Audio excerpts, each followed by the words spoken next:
Campaign 2020 is sponsored by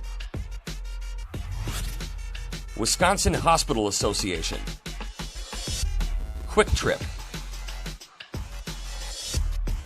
Wisconsin Counties Association, Wisconsin Realtors Association, and Wisconsin Operating Engineers Local 139.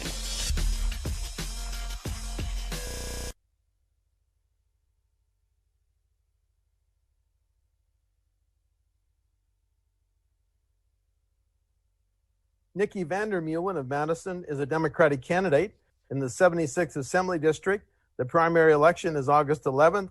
Nicki, welcome to WisconsinEye. Thank you for having me. I'm really excited, Steve. What do you consider to be your top issue? Is it the fact that you're a pioneer and that you were the only school board member in the nation with a disability? Is that a central part of your campaign?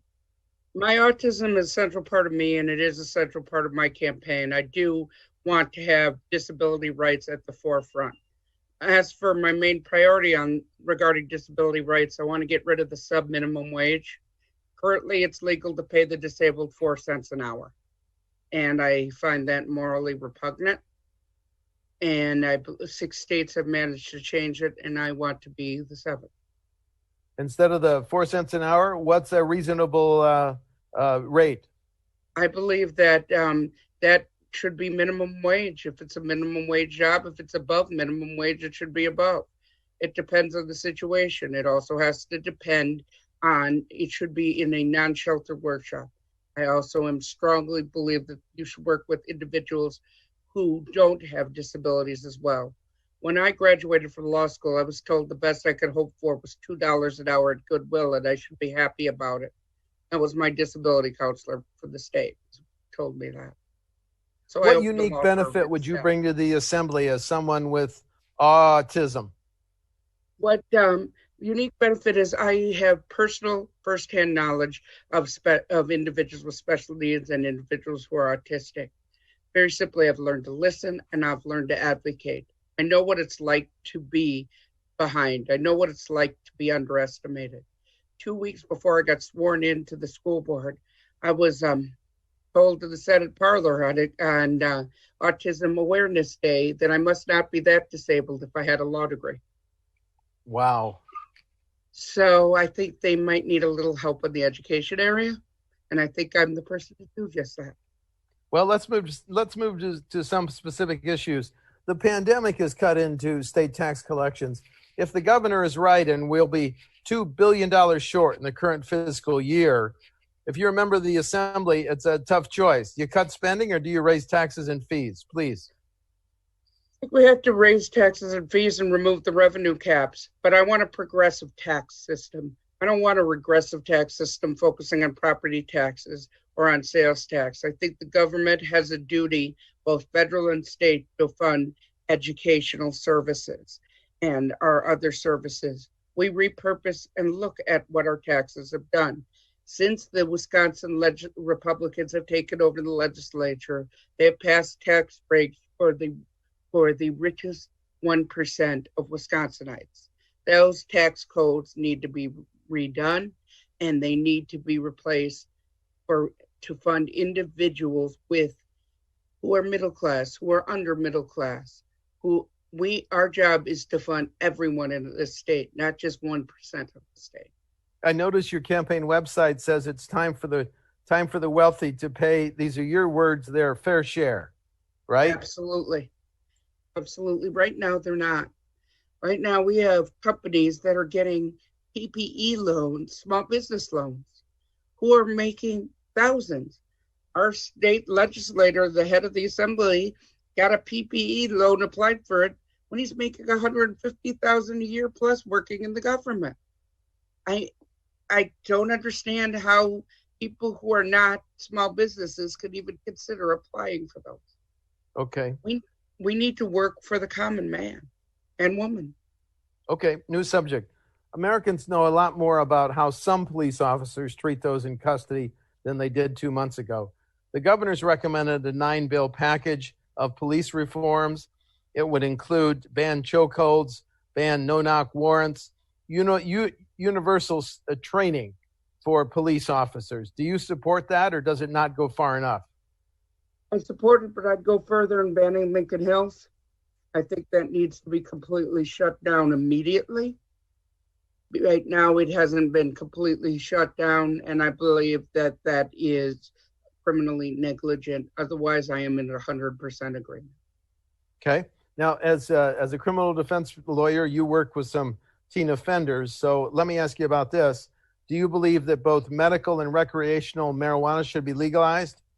Absolutely. My plan calls for legalization of marijuana. I've watched my clients get different sentences based on systemic racism on marijuana. It's the only crime in which you can receive a warning, a ticket, or a misdemeanor charge for the same offense. No police officer should have that discretion. That discretion should be for a judge and jury, not for a officer. Plain and simple. Once this has become a racialized issue, then we have no choice. We need to decriminalize it. We need to expunge convictions related to marijuana, and we need to free individuals with nonviolent drug convictions. I'm seeing drug drivers. I'm seeing violent felons being released because there's no room, because low-level drug offenders and individuals with mental health issues are clogging the system. They need treatment, they need support, and they need legalization of marijuana to try and even things out. The debate in the Capitol over who should draw the next congressional and legislative Senate and Assembly district lines, the Constitution now says the party in power shall draw them. Excuse me. The governor's recommended a People's Commission that would draw them and then forward it on to lawmakers to enact. Do you support the governor's plan? I do support the governor's plan. It's similar to what I know as the Baltimore model. It's known as the. Can you see me? Yes, ma'am. Okay, because I can no longer see you. So give me 1 second, if I may. Sure. Thank you. It's known as the Baltimore model, in which it's a bipartisan committee. It's a nonpartisan committee of citizens, and they come up with names for candidates, and then they give that list to the governor, and the governor chooses. Governor Evers' plan is incredibly similar, and it's something I would wholeheartedly support. Okay, you're a member of the Madison School Board, so you're well aware of the limits and the caps on property tax levies for school boards and local governments. Yes.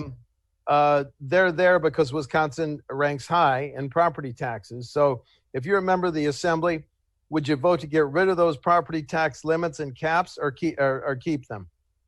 I'd vote to get rid of them, and here's why. I'm not a tax and spend liberal, but I want our education funded in an equitable manner. Currently, what is going on is that rich schools get richer and urban districts get poorer. Also, smaller schools and rural schools are left out completely under the funding formula. The way it's done is not an equitable system. I want to use progressive taxing strategies and tax wealthy, as well as use lottery taxes and use other fiscal means to be able to pay for these changes. What I'm not for is putting it on the backs of our teachers, the backs of our students, or making it harder to provide a quality education for our students by creating onerous taxes that create virtual revenue caps. The counties and local governments, their high reliance on the property tax. Is it time to consider giving them alternative sources of revenue? Do we need to expand the 5% state sales tax to now exempt products and services? Or do we need to consider giving counties and local governments, the ability to levy a 5 cent, a half of a cent local option sales tax? On the sales tax, I would want, if we're going to do it, I would think it would have to be on the local option, but I want exceptions for our poor citizens. I don't want them handling it. What I would rather do is to have city services and to have a specific fund for city services to come out of the lowest possible tax bracket fund, have the lowest tax effect. The other thing that I really want is to look at progressive income. Okay, if you work this many hours, you only earn so much, you only pay so much in taxes. Right now, our wealthy pay much less, and I think that can change.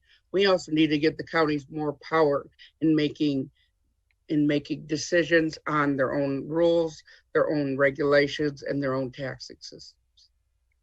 The debate over how we should stabilize funding for highways. Our gas tax, 30.9 cents per gallon, hasn't been raised in more than 10 years. The governor is willing to, well, he was last year, willing to raise it. Are you willing to raise the gas tax, Nicki? I am very willing to raise the gas tax. The gas tax used to be affected by inflation. It was used as a tool to be able to fix our roads and to fix our bridges. Currently, that's not the case anymore, and we have crumbling roads, crumbling infrastructure because of that. I also worry as an individual with disabilities because some of those roads make it almost impossible for wheelchairs or motorized vehicles or adaptive transportation to be able to be used because the roads simply aren't in the condition to handle it. Questions on the pandemic, Nicki. First of them, has it especially hurt people with disabilities? And if so, how? Absolutely, it specifically hurt people with disabilities. For example, take you're high risk, just stay home. We don't always have the option of just staying home. We need to go out to get food. We need to go out to get laundry, to get supplies. Oftentimes it's made us quite dependent. Secondly, Wisconsin's one of the few states that for quite a period of time until recently, if you got SSDI, you could not get unemployment, you could not get pandemic aid. So basically those few with disabilities who could work were being punished because they weren't allowed to get then the pandemic aid and were forced to choose. That creates a false choice. My last area is on voting. The fact that the election was held during a pandemic made people choose between their health and the ability to vote. With individuals with disabilities, it's even worse. Trying to get accommodations for absentee ballots, trying to get witnesses when you may live alone, trying to get even simple accommodations of someone to be able to fill out the form for you. All of these became more difficult. But oftentimes we're just told, just don't worry about it. We'll take care of you. We don't want to be taken care of. We want to have the option to do it, just in an equitable and alternate manner. The pandemic has not only hurt tax collections and the economy, but it's also put more stress on healthcare providers the state relies on for services, programs like Medicaid. If you're in the assembly voting on the next state budget, should hospitals get a greater priority in that budget than perhaps the amount of money they have in the current budget? With conditions, and my conditions are as follows: that a medical rationing bill not be added, that it does not have, that states that disability cannot be used as a rationing tool in any sense of the word. Until April 6th on the Wisconsin Hospital website, they had a triage system that was posted that specifically listed if you had cystic fibrosis that you were forced to consider that as whether or not you were able to get COVID care. That's unacceptable. So if we're going to do that, I want that to fund patient advocates. I want that to provide disability protections, and I want nurses to have the right to unionize. Then I would be okay with it. If a business, should we change a law so that if a business has followed all of the health and safety COVID guidelines from either WEDC or the CDC, they should not be able to be sued, the subject of a frivolous lawsuit from someone who believes they may have contacted the virus while entering the business, or from one of their employees, or from their employees? Absolutely. I'm an attorney by trade, and we had this issue with the ADA, people suing on frivolous lawsuits, and that almost destroyed the Americans with Disabilities Act. It almost changed the entire payer system a couple of years ago. I don't want that to happen with this. I want people who are following the law and following the guidelines to be protected. It's the ones who aren't, the ones who are saying, well, I'll be open anyway. The ones who are saying, well, masks are never needed. Those are the ones I worry about. As a member of the school board, you've voted on some specific public works projects, building projects. Here's my question. Should bidding standards and requirements give preferences to Wisconsin companies? The reason I ask is a study found that in 2015, out-of-state contractors were awarded $72 million in contracts for some of these local public works projects. That $72 million doubled to $146 million in 2018. Should Wisconsin companies get preferences, Nicki? Absolutely, as long as but I also think unions should get preference. I'd rather see it unionized from start to finish on all projects. Okay. As I look through your website, there's a lot of issues up there. I just want to ask you about, let's see, you want to abolish WEDC, Wisconsin Economic Development Yes. Corporation. Why? I want to abolish WEDC because it's not doing what it's supposed to be doing. It's not helping the individual or the business. It's not helping economic development. It's actually put hurdles and harm businesses while keeping those who make a decent amount of money in business. And I think that needs to change. I want it to be a grassroots individual system. So WEDC is doing what it was supposed to do. And I think that needs to change.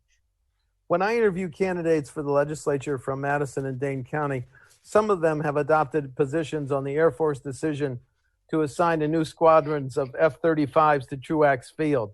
Do you have a position on that, Nicki? Yes, I do, and I am not for it. The reason I am not for the F-35s and I voted against it when the resolution came on the school board, and then they ended up not completely voting on it. I was in the first vote, and then they ended up abstaining, so it got very confusing. But I am against them. And the reason I'm against them is because of noise. I don't think that the public is protected from noise. 2, as an autistic individual, the sound is going to be incredibly difficult to handle if you have special needs. And 3, on education purposes, it flies over 3 of our elementary schools, knocks out all the clocks and all the televisions all at once every time it flies by. No teacher needs to keep dealing with those distractions on a daily basis. It's hard enough to teach. Final question. 76th is an open seat, a lot of people running. Why are you the most qualified? Most qualified for many reasons. 1, I'm the only one with this education experience, starting my second tour on the Madison School Board. Managed to get cost of living increases every year, and I'm a strong labor leader. 2, I am the only lawyer in the group. This legal knowledge provides an excellent opportunity to work at reforming the criminal justice and policing system because I have firsthand knowledge and have gone into those institutions and how they need to be changed. And 3, as I will be the first autistic legislator in the openly autistic legislator in the nation, I bring a perspective on special education that no one else has. Very simply, many people can sympathize with things or understand things, but it truly takes someone to empathize and live with it, be able to truly make the changes necessary so that autistic individuals are protected in society and that individuals with disabilities are further made part of administrations and have further opportunities for jobs, just like any other individual. Nicki Vander Meulen of Madison is a Democratic candidate in the 76th Assembly District. The primary is August 11. Nicki, thank you so much for talking to WisconsinEye. Thank you. I appreciate it. Campaign 2020 is sponsored by Wisconsin Hospital Association, Quick Trip, Wisconsin Counties Association, Wisconsin Realtors Association, and Wisconsin Operating Engineers Local 139.